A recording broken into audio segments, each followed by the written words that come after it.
Hello everybody, I'm Marina and today I want to talk with you about the fear of doctors, about yatrophobia.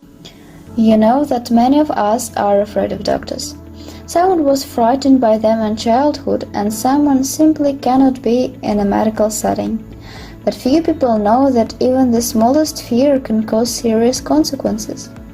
For example, a person may not seek for the necessary medical help and resorting to folk remedies simply worsens his condition.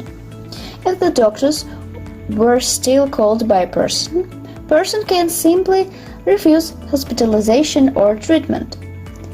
And in order to reduce the number of such situations, today I want to talk about the fear of doctors and how to resist. To begin with, it's important to understand what phobia and fear is and how they differ. Fear is one of the most basic human emotions. It's programmed into the nervous system and works like an instinct. From the time we're infants, we are equipped with the survival instincts necessary to respond. With fear, we sense danger or feel unsafe. Fear helps to protect us. It makes us alert to the danger and prepares us to deal with it. Feeling afraid is very natural and helpful in some situations. Fear can be like a warning, a signal that cautions us to be careful. Certain fears are normal during the childhood.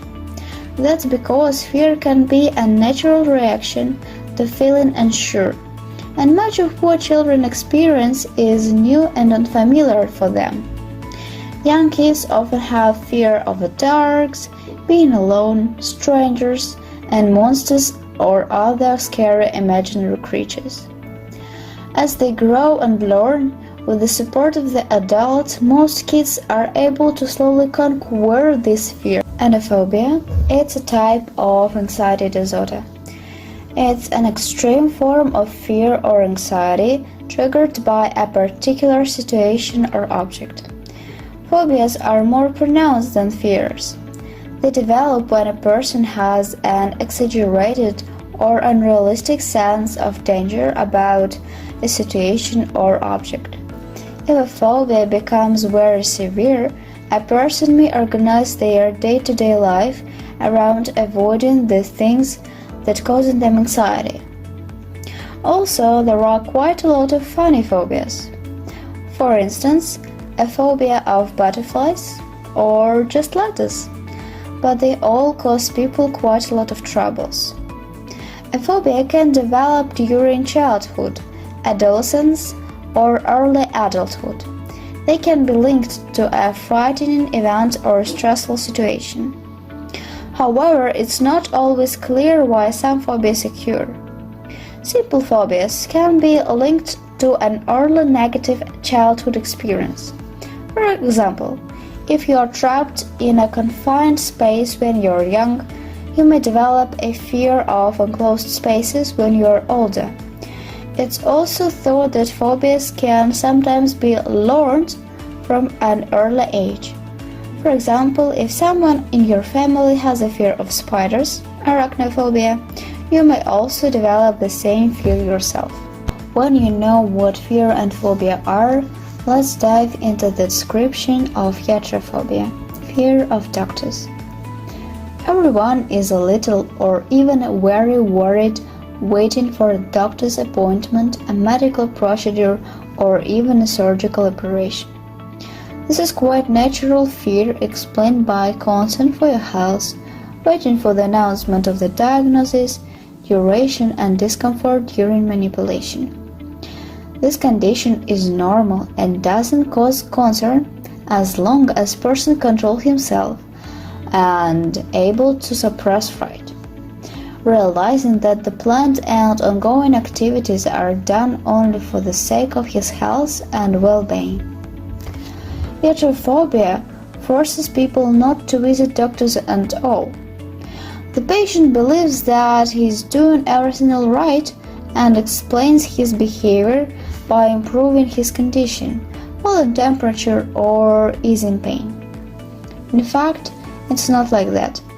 He's still feeling bad, but he doesn't want to go to the clinic and take therapy in any way.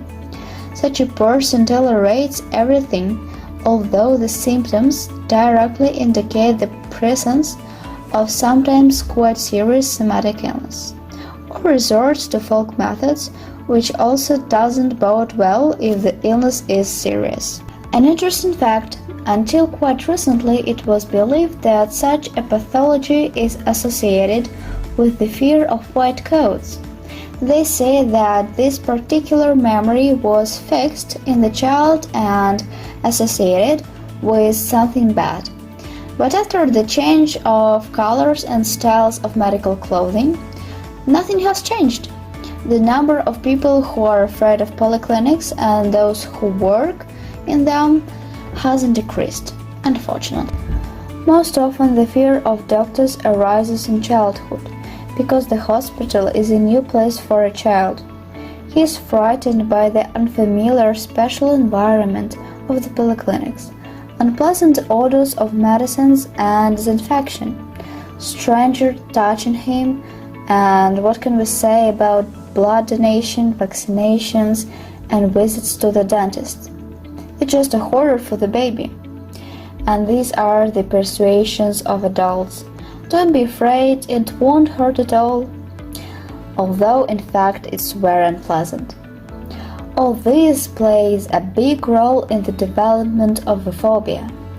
In order to prevent the phobia from developing, parents should do everything so that the child is comfortable in the hospital. Here is a small checklist. First, and the most important for the parents, is to keep calm. Children are very sensible to any emotions of parents, and if you show your anxiety or fear while you will be in hospital, the child will understand it and begin to copy your behavior. Second, an excellent solution would be to buy a hospital toy set for the baby and try dolls to get with the child, explaining why each manipulation is needed, so the child will be less afraid to experience it all for himself. And the third, but not less important, I also advise you to watch cartoons with children about the benefits of the doctors and how they help your body. So now we know what to do with children, but what about adults? Because the fear of medical workers and polyclinics can also occur in people at a conscious age. The reasons are easy to list. First, it's fear of infections, sharp smells of medicines, negative feedback about the work of the staff, strong fear of pain, and of course, negative experience. The main task facing the relatives of the yatrophobe is to lure him to a psychologist. To do this, you need to adjust the patient, convince him that such a specialist isn't a doctor. The visit needs to be planned, so the person will get used to the idea and tune into communication. Of course, it's impossible to send him alone. It's necessary to accompany him with a person whom he trusts.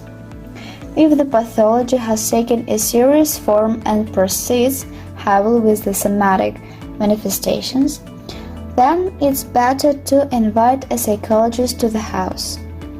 Such a consultation will be more comfortable for the patients. He remains in a comfortable environment, feels protected and less anxious. A specialist in conversation with the patient will find out the cause of a fear, change attitudes towards him with help of various methods of psychotherapy.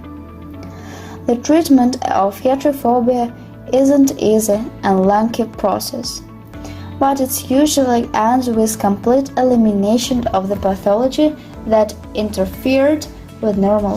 For today, that's all, but I will also leave some interesting articles about yatrophobia in the description under the video.